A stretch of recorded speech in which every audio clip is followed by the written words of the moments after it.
World cup final में अनोखा वाकया, फैन ने भारतीय सुपरस्टार विराट कोहली को झटका दे दिया।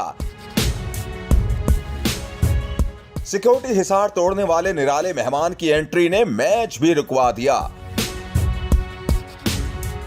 International cricket council ICC world cup 2023 के फाइनल मैच के दौरान मद्दाह ने ग्राउंड में आकर भारतीय बैटर विराट कोहली को गले लगा लिया।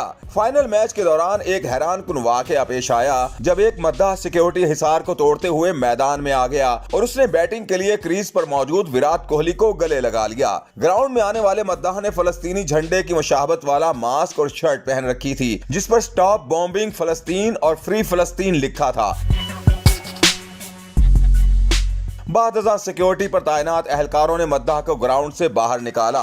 वाकये की तस्वीर और वीडियोस सोशल मीडिया पर वायरल हो गई हैं, जिस पर सार्फिन अपने रद्द अमल का इजहार कर रहे हैं।